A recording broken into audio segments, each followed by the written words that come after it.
Hello friends, welcome again. हम discuss कर रहे हैं मॉडर्न इंडियन हिस्ट्री को, और पिछली क्लासेस में हमने डिस्कस किया है हम जो पार्ट नंबर 1 को डिस्कस कर रहे हैं, which is entry of Europeans in India. इस क्लास में हम डिस्कस करने वाले हैं concept number 6 which is French. तो part number 1 which is entry of European in India, इसके टोटल 6 कॉन्सेप्ट हैं। पहला, दूसरा, तीसरा, चौथा और पांचवा, 5 कॉन्सेप्ट हम खत्म कर चुके हैं। आज लास्ट कॉन्सेप्ट इसका बचता है विच इज़ फ्रेंच, जिसको आज हम खत्म करने वाले हैं। इन वीडियोस में जो मैं आपको बोलूँगा कि ये चीज़ याद रखनी है, आपको वही चीज़ याद रखनी है। उसके अलावा जो मैं बोलूँगा ये चीज़ छोड़नी है, ये वाली इन्फॉर्मेशन आपको याद नहीं रखनी, आपको वो वाली इन्फॉर्मेशन याद नहीं रखनी। तो जो भी इन्फॉर्मेशन मैं आपको बताने वाला हूँ वही इंपॉर्टेंट है। ये जितनी भी इंफॉर्मेशन यहाँ पर मैंने लिखी हुई है विच इज़ ये जो है फिल्टर्ड इन्फॉर्मेशन है। फिल्टर्ड इन द सेंस जो भी इरेलेवेंट इन्फॉर्मेशन होती है बुक्स में, एंड उनको फिल्टर करके ये इन्फॉर्मेशन यहाँ पर दी हुई है। और इनमें से भी जो मैं आपको बोलूँगा कि ये वाला याद रखना है तो वही आपको याद रखना है, उसके अलावा आपको सब कुछ छोड़ देना है। So let's discuss the French जो कि इंडिया में एंटर किए थे। तो फ्रेंच ईस्ट इंडिया कंपनी जो है वो फॉर्म की थी लगभग 1664 में, but that is not important कब फॉर्म हुई थी। 1664 में इसका स्टैब्लिशमेंट हुआ था।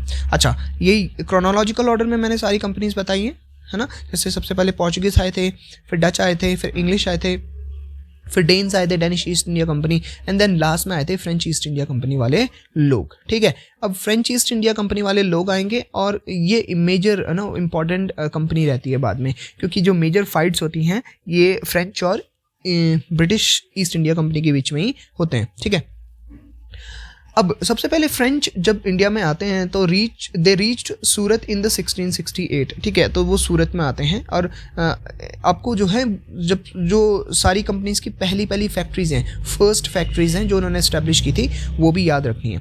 तो French reached Surat in 1668 and establish the first French factory in India. तो याद रखना है फ्रेंच की फर्स्ट फैक्ट्री कौन सी थी? सूरत। ठीक है, ब्रिटिशर्स की मछलीपट्टनम, याद रखना है। ठीक है, ओके। इन 1669 अब्दुल्ला कुतुब शाह जो 7th रूलर ऑफ गोलकोंडा थे, उन्होंने परमिट किया फ्रेंच को कि आप जो है मछलीपट्टनम में भी अपनी फैक्ट्री खोल सकते हैं। तो 1669 में मैंने इनको देखा कि ये लोग जो हैं अपनी एक नई फैक्ट्री खोल रहे हैं ईस्टर्न इंडिया में। ध्यान रखिएगा, वेस्टर्न इंडिया में इन्होंने सूरत में फैक्ट्री खोली थी। ठीक है, देन ये मूव करे थे from western to eastern India और मछलीपट्टनम में इन्होंने अपनी ईस्टर्न इंडिया की फैक्ट्री खोली थी। कभी वो ईस्टर्न और वेस्टर्न में आपको कंफ्यूज कर सकता है कि इनमें से कौन सी जो है फर्स्ट ईस्टर्न कोस्ट पे फ्रेंच की फैक्ट्री थी, तो वहाँ पे आप कंफ्यूज हो जाएंगे। ठीक है, आपको याद रखना वेस्टर्न में कौन सी थी और ईस्टर्न में कौन सी थी। अब 1673 में फ्रेंच ने एक्वायर किया area of Puducherry from the कालांदर of Valikondapuram under the sultan of Bijapur. तो सुल्तान ऑफ बीजापुर से उन्होंने ये टेरिटरी एक्वायर करी and thus the foundation of Puducherry was laid. तो पुडुचेरी इन्होंने कब बनाई, जो कि इनका फाइनली एक मेजर सेटलमेंट रह जाता है इंडिया में जब अंग्रेज इनको हरा देते हैं, तो ये पुडुचेरी से ही अपना काम धाम चलाते हैं।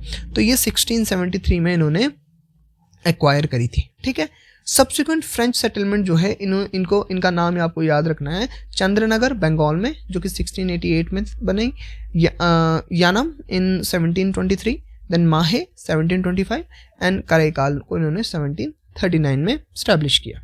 तो आपको ये सारी फैक्ट्रीज का नाम याद रखना है बिकॉज दे आर इंपॉर्टेंट और ये पूछी जाती हैं। ठीक है, ओके। अब क्या हुआ, अब देखो, अब डच ने भी इन पे अटैक किया और ये जो वॉर हुई है बिटवीन डच एंड फ्रेंच, ये मैंने अपनी आंखों से देखी है। देखो, ये जब लड़ाई लड़ रहे थे यहाँ पर, और यहाँ पर ही मैं भी हूँ। ठीक है, तो डच ने कैप्चर किया था पुडुचेरी को इन 1693। 1693 में डच ने फ्रेंच पे अटैक किया। देखो, डच का हमेशा से एक चीज़ रहा है, इन्होंने आके सबसे पहले पोर्चुगीज पे अटैक किया, उनके सारे जितने भी सेटलमेंट्स थे उनको कैप्चर कर लिया। देन डच लोगों ने आके जब फ्रेंच वहाँ पर आए और फ्रेंच ने अपनी फैक्ट्रीज स्टैब्लिश की, अपने एरिया स्टैब्लिश किए, तो इन्होंने डच लोगों ने फ्रेंच पे भी अटैक कर दिया और फ्रेंच के भी कुछ सेटलमेंट्स कैप्चर कर लिए। डच ने कैप्चर किया था पुडुचेरी को 1693 में, बट उन्होंने इनको रिटर्न कर दिया इस टेरिटरी को बाय द ट्रिटी ऑफ रिस्विक। तो ये ट्रिटी इंपॉर्टेंट है, ये मेरे सामने ही हुई थी, मैं बैठा था वहाँ पे और डच और फ्रेंच लोग आपस में जो है ये ट्रिटी कर रहे थे। उन्होंने पेपर पे साइन किए और उन दिनों में ऐसी ट्रिटी होती थी, है ना, पेपर पे साइन किया और बात खत्म, है ना, दो कमांडर बैठे, उन्होंने पेपर पे साइन किया और बात खत्म। ये ट्रिटी जो है मेरे सामने हुई थी, which is the treaty of Ryswick, a city in the Dutch Republic, but that is not important, the treaty name is important, है ना। तो उस टाइम पे मैंने अपने नोट्स में ये लिख लिया था, ट्रिटी ऑफ रिस्विक, जो कि हुई है, it is the treaty between the Dutch and the French. And ये क्यों हुई है, क्योंकि डच ने इन पे अटैक करके पुडुचेरी को कैप्चर कर लिया था। दैट्स इट, आपको इतना याद रखना है। देन अब आता है major fight between the Dupleix and Robert Clive, means the French and English, ठीक है। अब ब्रिटिशर्स एंड फ्रेंच के बीच में मेजर लड़ाइयाँ शुरू हो जाती हैं। होता क्या है, देखो उन दिनों में मैं साउथ इंडिया में काम कर रहा था और फ्रेंच का इन्फ्लुएंस जो है वो बढ़े जा रहा था इंडिया में। वैसे फ्रेंच जो हैं काफ़ी लेट आए थे इंडिया में, ब्रिटिशर्स के उनके कंपेयर में ब्रिटिशर्स काफ़ी पहले आ गए थे, बट डच जो हैं वो बाद में आते हैं। बट डच में जो एक बंदा होता है डच पीपल में, उनका एक जो मेन कमांडर होता है, गवर्नर जनरल होता है, वो होता है डुप्लेक्स। अब डुप्लेक्स जो है बहुत ही एम्बिशियस पर्सन था, ठीक है, और मैं डुप्लेक्स को मतलब ऑब्जर्व करता रहता था। डुप्लेक्स उन दिनों जो है मैं डुप्लेक्स के आसपास ही काम कर रहा था and duplex was a very ambitious person, ठीक है। उसका कार्यकाल रहा है लगभग 1742 से लेकर 1754 तक, ठीक है। लगभग उसने इंडिया में जो है लगभग 12 साल तक वो रहा है। अब he was the ambitious person और उसने शुरू क्या किया, उसने शुरू कर दिया इंडियन जो प्रिंसेस थे उनके बीच में दखल अंदाजी शुरू कर दी। जो प्रिंसेस की आपस में लड़ाई होती थी, जो एक प्रिंस से दूसरे प्रिंस या एक राजा की दूसरे राजा से लड़ाई होती थी, उसमें डुप्लेक्स ने दखल अंदाजी शुरू कर दी। उसका कारण ये था क्योंकि वो फ्रांस के लिए एक बहुत बड़ी टेरिटरी एक्वायर करना चाहता था इंडिया में। देखो डुप्लेक्स के जो हैं, मैं डुप्लेक्स को जो है पहचान गया था उस टाइम पे। डुप्लेक्स पहले से एम्बिशियस पर्सन था और वो जो है टेरिटरी को कब्जाना चाहता था। बाकी जो कंपनीज आई थी वो मेनली ट्रेड कर रही थी, बट डुप्लेक्स का शुरू से ही एम्बिशन रहा था कि वो जो है फ्रेंच के लिए टेरिटरी कब्जाना चाहता था और मुझे इस बात की भनक लग चुकी थी। अब क्या होता है, डुप्लेक्स के जो एम्बिशंस थे वो क्लैश करते हैं विद द ब्रिटिश इंटरेस्ट।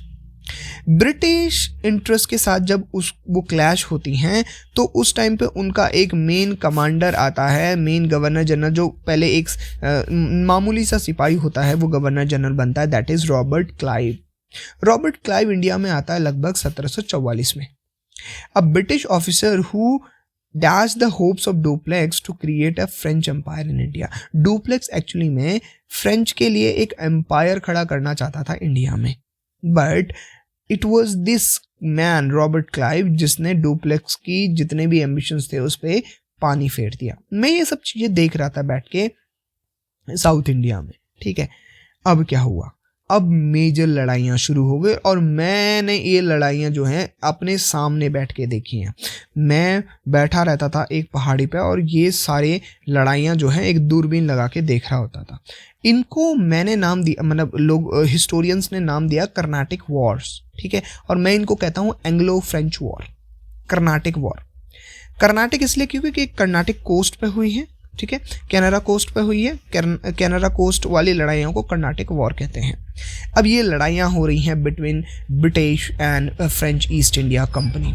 अब देखो अब हो क्या रहा है, पहली लड़ाई शुरू होती है, मैं दूरबीन लेके बैठा हूँ। अब फर्स्ट कर्नाटिक वॉर जो है होती है, इसका मेन रीज़न था, मुझे भी पहले पता नहीं था इसका मेन रीज़न, बट मेरे एक दोस्त ने उन दिनों मुझे बताया कि ये आपस में इसलिए लड़ रहे हैं क्योंकि ऑस्ट्रियन सक्सेशन वॉर चल रही थी in Europe. Austrian succession war क्या है, इसको हम वर्ल्ड हिस्ट्री में पढ़ते हैं। मतलब ऑस्ट्रियन सक्सेशन वॉर है कि ऑस्ट्रिया के राजा की मृत्यु हो जाती है तो ऑस्ट्रिया की गद्दी पे कौन बैठेगा, इसके लिए बिटवीन फ्रेंच एंड ब्रिटिश के बीच में लड़ाई हो रही थी।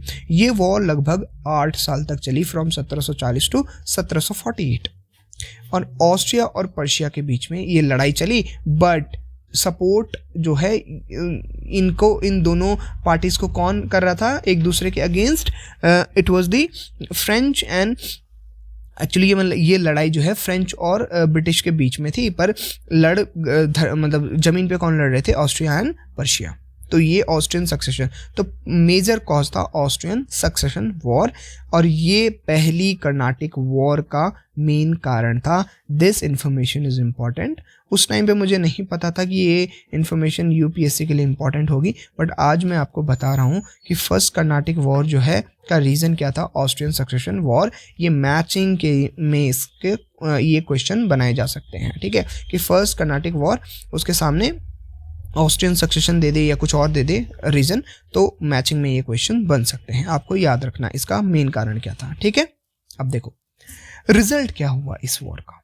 रिजल्ट ये हुआ, मैं ये सारी चीज़ें अपने सामने बैठ के देख रहा हूँ, इसका रिजल्ट ये हुआ कि फ्रेंच जो है इसको आराम से जीत गए थे, ठीक है। तो इसमें जो important treaty between French and Britishers हुई है, that is the treaty of Aix-la-Chapelle. याद रखनी है, इम्पॉर्टेंट ट्रिटी है। उस टाइम पे ये ट्रिटी हुई थी, मैंने अपने सामने बैठ के देखी थी। रेड पेपर पे इन्होंने, लाल पेपर पे साइन करके जो है, रेड पेपर पे काली स्याही से इन्होंने साइन किया, that is the treaty of Aix-la-Chapelle, ठीक है। लाल पेपर पे साइन किया था इन्होंने उस टाइम पे। कब किया था? 1748 में। It is in 1748। The first Anglo French war will also come to an end. जब ऑस्ट्रियन सक्सेशन वॉर खत्म हुई तो फर्स्ट एंग्लो फ्रेंच वॉर भी खत्म हुई, और इसमें जो है फ्रेंच ने इंडिया में ब्रिटिशर्स को हरा दिया था। अब दूसरी इंपॉर्टेंट वॉर शुरू होने वाली है। ये वॉर जो है 1749, जस्ट ट्रिटी ऑफ आइक्सला-चैपल के जस्ट एक साल बाद शुरू हो जाती है, और इस वॉर में मैंने बड़ा वाला दूरबीन खरीद लिया था। अब इसको मैं जूम इन करके देख रहा था इस वॉर को। अब क्या हो रहा है इस वॉर में देखना। Second Anglo French war, that is Carnatic war 1749 to 54। अब इसका पहले कारण समझते हैं। पहली वॉर क्यों हुई थी? ऑस्ट्रियन सक्सेशन की वजह से हुई थी, याद रखना है, ठीक है। ट्रिटी कौन सी थी पहली कर्नाटिक वॉर की? आइक्सला-चैपल वाली ट्रिटी थी। 8 साल तक वो वॉर चली थी। सेकेंड वॉर शुरू हो गई है। अब क्या हो रहा है, ये वॉर जो है, पहली वाली वॉर का कारण क्या था? यूरोप में कुछ घपला चल रहा था, वो उसका मेन कारण था। बट सेकेंड वाली वॉर का मेन रीज़न इंडिया में ही है ना। इसका रीज़न, इसका कॉज जो है वो इंडिया में ही है। और इसका दूसरा इंपॉर्टेंट चीज़ जो इसमें है वो ये है कि इन्होंने जो फ्रेंच जो गवर्नर्स थे, जो फ्रेंच यहाँ पर इनके लोग थे, जो मेन ऑफिशियल्स थे, इन्होंने ये वाली वॉर अपनी मदर कंट्रीज़ को पूछे बिना लड़ी है। मतलब ब्रिटिशर्स ने और फ्रेंच ने अपनी मदर कंट्रीज़ को बिना बताए ये वॉर लड़ी है, ठीक है। पहले नहीं तो ऑर्डर्स कहाँ से आते थे वॉर लड़ने के लिए? फ्रांस से या ब्रिटेन से आते थे। बट इन्होंने जो है ये अपनी मदर कंट्रीज़ को इस वॉर के बारे में नहीं पूछा और लड़ना शुरू कर दिया। अब क्या हो रहा है? अब इंडिया में जो है कंडीशन समझते हैं। देखो, साउथ में एक सक्सेशन का वॉर शुरू हो गया था बिटवीन द मुजफ्फर जंग, है ना, मुजफ्फर जंग एंड नासिर जंग। मुजफ्फर जंग और नासिर जंग लड़ रहे थे निज़ामत के लिए, निज़ाम बनने के लिए, ठीक है। और दूसरी साइड में चंदा साहिब, है ना, चंदा साहिब जी पहले मराठा ने इनको जो है पकड़ के रखा था, ठीक है। बट मराठा ने जब इनको छोड़ा तो चंदा साहिब जी ने अब जो है अनवरुद्दीन के अगेंस्ट जो है रिवोल्ट शुरू कर दिया कि अनवरुद्दीन साहब जो है हमें कर्नाटक का नवाब बनना है। तो चंदा साहिब जी और अनवरुद्दीन लड़ रहे थे फॉर द नवाबशिप ऑफ कर्नाटक, और मुजफ्फर जंग और नासिर जंग लड़ रहे थे फॉर द निज़ामत। अब देखना अब क्या हो रहा है। अब क्योंकि मुजफ्फर जंग और चंदा साहिब ये दोनों जो हैं, इन दोनों के पास कोई सिंहासन नहीं था, ये दोनों वेले थे, है ना, इनको ये एम्बिशियस थे, इनको चाहिए था। तो ये दोनों आपस में मिल जाते हैं, चंदा साहिब और मुजफ्फर जंग, और ये दोनों पहुंच जाते हैं फ्रेंच के पास कि हमारी जो है मदद करो और हम आपको रिटर्न में कुछ अच्छे गिफ्ट देंगे, मतलब आपको फ़ायदा पहुंचाएंगे। अब जो है ये वॉर में, क्योंकि मुजफ्फर जंग और चंदा साहिब के साथ फ्रेंच आ गए थे, जो तो दूसरी पार्टी थी, ठीक है, जो नासिर जंग और दूसरा था जो नासिर जंग और अनवरुद्दीन था, उन्होंने जो है ब्रिटिशर्स की हेल्प ले ली। अब ये लड़ाई जो है मेन लड़ाई हो गई between the French and British, और ये जो है उन्होंने लड़ाई शुरू कर दी। बट मैंने जैसे आपको बताया, this war was fought between British and French without the permission of their mother countries। उन्होंने मदर कंट्रीज को नहीं पूछा, अपनी ओरिजिन कंट्रीज को नहीं पूछा, वहाँ से उन्होंने उनको नहीं बताया इस वॉर के बारे में। अब शुरू होती है इंपॉर्टेंट बैटल, और इस बैटल का नाम है बैटल ऑफ अंबूर। अब क्योंकि मेरे पास बड़ा वाला दूरबीन था और मैं देख रहा था बैठ के, दोनों साइड से बड़ी बड़ी तोपें लगा दी इन्होंने, ठीक है। ये BATTLE बैटल है ये ना, ये गलत हो गया यहाँ पे, इसको सही कर लेना आप। अब जो है अब बैटल शुरू हो गई है। तो बैटल शुरू करी थी मुजफ्फर जंग। अब इस बैटल का नाम याद रखना, battle of Ambur, important battle है, 1749 में लड़ी गई थी, ठीक है। सेकेंड कर्नाटिक वॉर की एक बैटल है, ठीक है। वॉर बड़ी चीज़ होती है, एक वॉर के अंदर बहुत सारी बैटल्स लड़ी जाती हैं, आई होप आपको भी पता होगा। मुजफ्फर जंग जी ने बैटल शुरू कर दी, ठीक है, और इसको सपोर्ट कर रहा था duplex and led by the चंदा साहिब। चंदा साहिब जी आगे झंडा लेके जा रहे हैं, है ना, मैं दूरबीन से इन सबको देख रहा हूँ, ये लड़ रहे हैं। Was fought to overthrow the Anwaruddin Mohammad Khan, और इन्होंने लड़ाई लड़ी अनवरुद्दीन मोहम्मद खान को गिराने के लिए, जो कि नवाब हुआ करता था कर्नाटक का। और क्योंकि नासिर जंग जी इनको सपोर्ट कर रहे थे, अनवरुद्दीन मोहम्मद खान को। नासिर जंग कौन थे? वो निज़ाम हुआ करते थे हैदराबाद के। तो नासिर जंग क्योंकि इनको सपोर्ट करते थे, तो इनके अगेंस्ट भी इन्होंने लड़ाई शुरू कर दी। अब क्या हुआ, इस लड़ाई का रिजल्ट क्या हुआ? French forces were decisive in giving allies victory. इस बैटल में, बैटल ऑफ अंबूर में, फ्रेंच ने ब्रिटिशर्स को मार दिया, खदेड़ दिया। Mohammad Anwaruddin was killed. अनवरुद्दीन भाई साहब को पीट दिया, उनको मार दिया गया in the battle. And Chanda Sahib seized the control of Karnataka, और चंदा साहेब जी जो हैं कर्नाटक का कंट्रोल लेते हैं। अब बचते हैं नासिर जंग जी। नासिर जंग को बाद में नवाब ऑफ कडपा ने ही मार दिया था, ठीक है। बैटल में तो उनकी लड़ाई मृत्यु नहीं हुई थी, बट नासिर जंग जो भाई साहब थे, नवाब ऑफ कडपा उनको मार देते हैं इन 16 दिसंबर 1750। अब नासिर जंग जी भी मर चुके हैं, मोहम्मद अनवरुद्दीन भी मर चुके हैं। जब दोनों की मृत्यु हो जाती है तो कंप्लीट जो कर्नाटक का एरिया था वो कंट्रोल कर लेते हैं by these two people. The name of the people is this Muzaffar Jang and चंदा साहिब, ठीक है, वो उसको कंट्रोल कर लेते हैं। फ्रेंच ने मुजफ्फर जंग जी को निज़ाम ऑफ हैदराबाद बनाया। मैं भी उस सभा में बैठा हुआ था जब इस मुजफ्फर जंग जी की सेरेमनी हो रही थी, उनको ताजवाज पहनाया जा रहा था। तो फ्रेंच ने मुजफ्फर जंग जी को निज़ाम बना दिया हैदराबाद का। मुजफ्फर जंग जी को बाद में क्या हुआ, उनको कर्मा आया, कर्मा ने उनको फॉलो किया और उनको मार दिया जाता है उनके खुद के लोगों द्वारा। तो Muzaffar Jang was killed in 1751 by their own people due to disagreement. उनको मारता कौन है? Nawab of Kurnool killed him, but that is not important who killed him, just need to remember कि मुजफ्फर जंग जी को निज़ाम बना दिया फ्रेंच ने। अब जब मुजफ्फर जंग जी की मृत्यु हो जाती है तो अब नया कौन बनेगा निज़ाम? तो डी बसे एक फ्रेंच कमांडर होता था जो कि उस एरिया में कमांड कर रहा था। तो उन्होंने सलाबत जंग जो कि मुजफ्फर जंग जी के बेटे थे, उनको जो है निज़ाम बना दिया हैदराबाद का। और फ्रेंच को सलाबत जंग जी ने क्या दे दिया? नॉर्दर्न सरकार का पूरा एरिया दे दिया कि आप यहाँ से आराम से ट्रेड करी। अब ये सब मैं बैठ के उस सभा में देख रहा हूँ कि मुजफ्फर जंग जी की वहाँ पर उनको ताज पहनाया जाता है, फिर 1 साल के बाद उनकी मृत्यु हो जाती है, और फिर डी बसे जी आते हैं और सलाबत जंग जी को नया राजा बना देते हैं, नया निज़ाम बना देते हैं हैदराबाद का।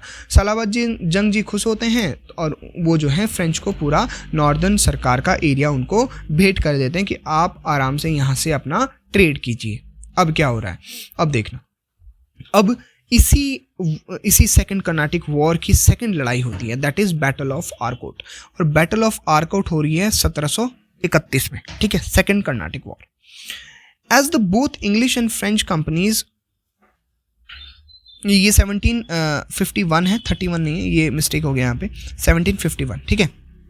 तो as the both English and French companies were competing for monopoly over Indian trade, English started supporting Mohammad Ali Walajah. ठीक है, तो मोहम्मद अली वलजा जो थे वो थे सन ऑफ अनवरुद्दीन। तो जब अनवरुद्दीन जी की मृत्यु हुई तो इंग्लिश लोगों ने मोहम्मद अली वलजा को सपोर्ट करना शुरू कर दिया और इस सपोर्ट से अब लड़ाई शुरू हो जाएगी and that is the battle name is the battle of Arcot. तो बैटल ऑफ अंबूर पहले हुई थी, याद रखना है, 1 साल पहले just, and battle of Arcot 1751 में शुरू हुई थी। इंग्लिश ने आर्कोट को इन्वेड किया। रॉबर्ट क्लाइव ने इस पूरी लड़ाई को कमांड किया था पूरा, वहाँ पर मेन मतलब वही थे, मतलब सेनापति वही हुआ करते थे, है ना, वही थे, उन्होंने इसको लीड किया था आगे से। ठीक है, चंदा साहिब को इसमें मार दिया गया। तो Chanda Sahib was killed and Mohammad Ali Walajah was installed as Nawab of Karnataka. और अब वलजा जी को क्या नवाब ऑफ कर्नाटक घोषित कर दिया गया। तो अब जो है चंदा साहिब जी की भी मृत्यु हो चुकी है।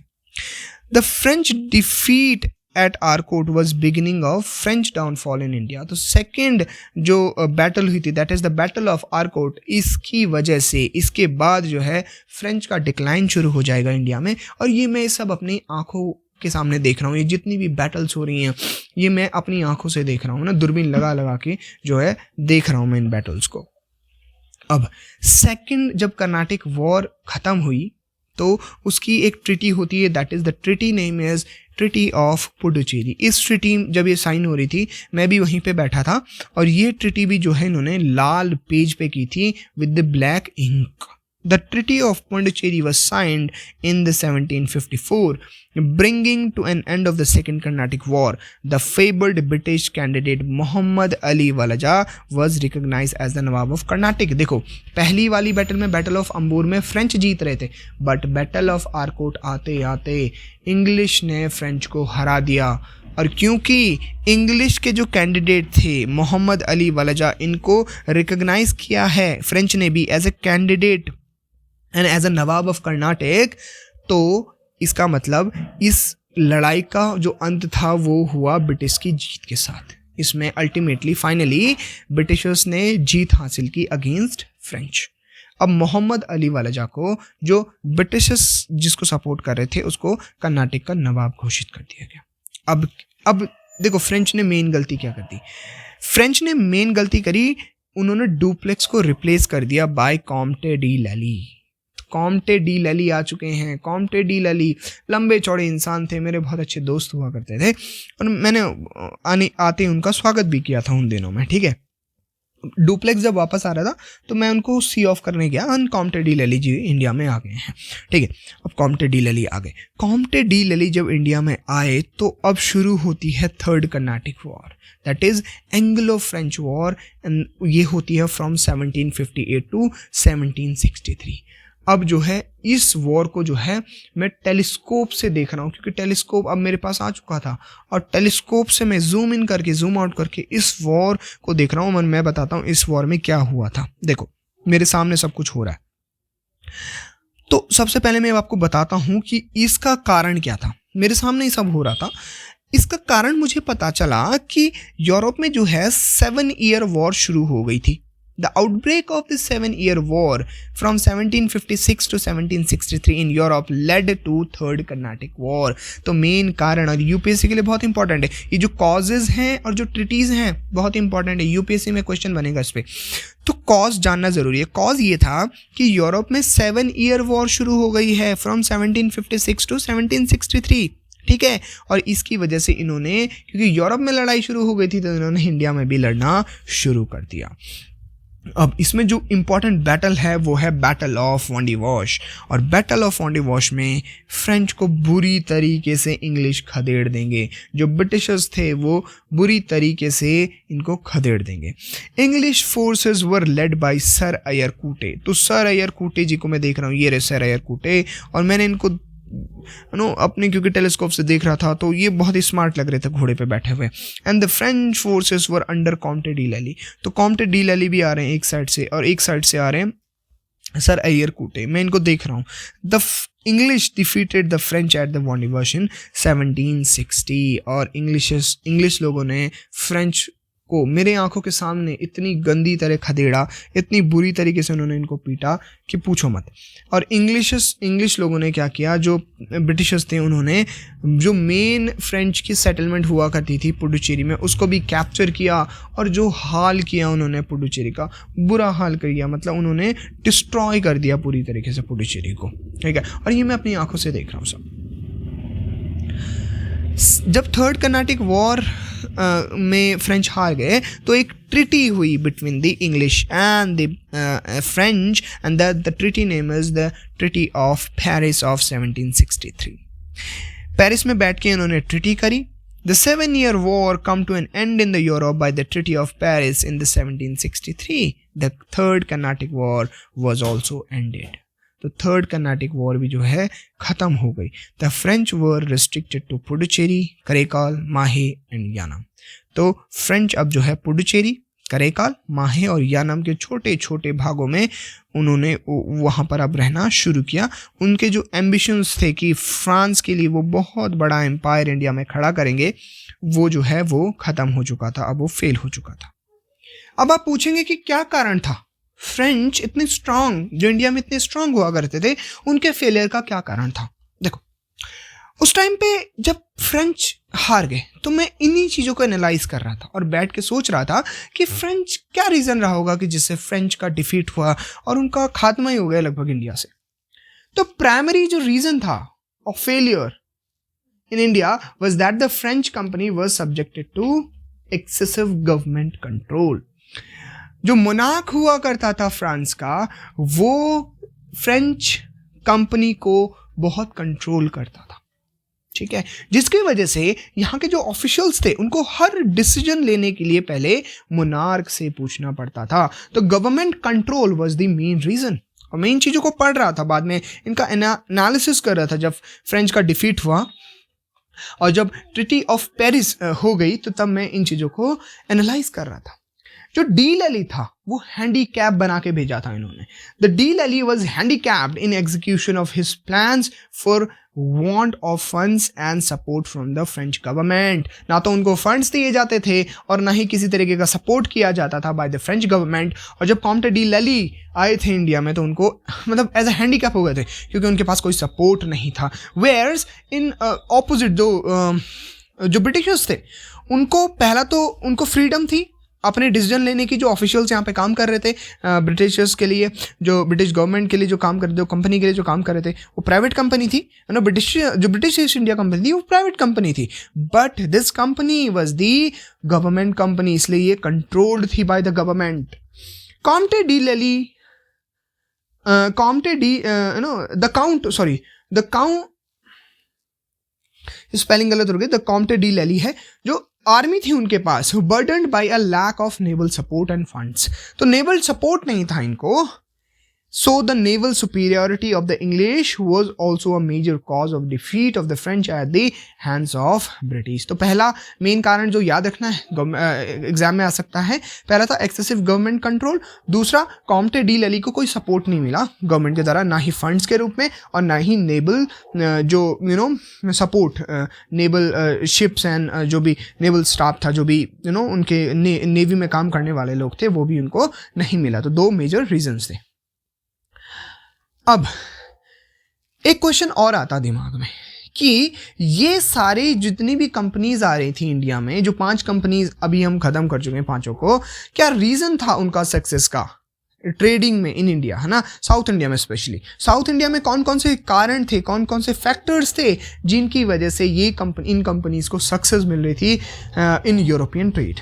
तो पहला रीजन, साउथ जो है वो मुगल्स के कंट्रोल में नहीं था, है ना। जैसे नॉर्थ जो है कंट्रोल, नॉर्थ में जैसा कंट्रोल मुगल्स का हुआ करता था, मुगल किंग्स का हुआ करता था, वैसा कंट्रोल फार साउथ में नहीं था। तो पहला रीज़न था कि कोई south was not under the grip of the Mughals, ठीक है। उनके वैसा कंट्रोल जैसे वो नॉर्थ में करते थे वैसा कंट्रोल साउथ में नहीं कर पा रहे थे। दूसरा, विजयनगर एम्पायर के डिसइंटीग्रेशन के बाद साउथ में कोई बड़ा एम्पायर नहीं आया। तो disintegration of the Vijayanagar empire was again one of the most important reason, जिसकी वजह से ये यूरोपियन कंपनीज जो है आराम से वहाँ पर ट्रेड कर पा रही हैं और बाद में फ्लोरिश भी कर रही हैं, लड़ाइयाँ भी लड़ रही हैं।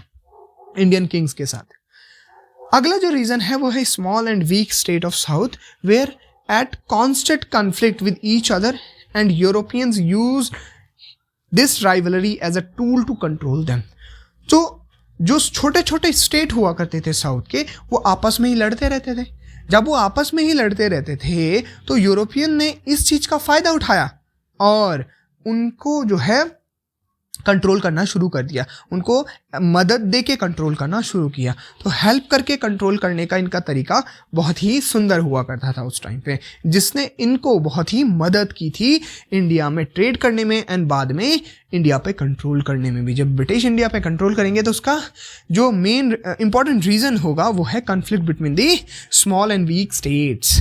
ठीक है, तो ये थे कुछ रीज़न जिससे कंपनीज जो हैं, यूरोपियन कंपनीज साउथ में इतनी सक्सेसफुल हुई थी in trading and later on in the controlling the states also. ठीक है, the weak and small states also. तो ये था कंप्लीट, जिसमें हमने फ्रेंच का आना और उनका कंप्लीट जितने भी बैटल्स उन्होंने, जितने भी उन्होंने लड़ाइयाँ लड़ी ब्रिटिशर्स के साथ एंड लेटर ऑन जितने भी उन्होंने ट्रीटीज़ करी ब्रिटिशर्स के साथ, और क्या कारण रहा कि फ्रेंच का खात्मा हुआ इंडिया से, एंड देन दूसरा क्या कारण रहा कि साउथ इंडिया में जो है ये कंपनीज आराम से फ्लॉरिश कर रही थी। तो इसी के साथ विद दिस वीडियो हमने कंप्लीट कर लिया है part number 1 of modern Indian history. अगली क्लास से हम शुरू करने वाले हैं part number 2 of modern Indian history which is establishment of British in India. So this is it for this video. Thank you for watching.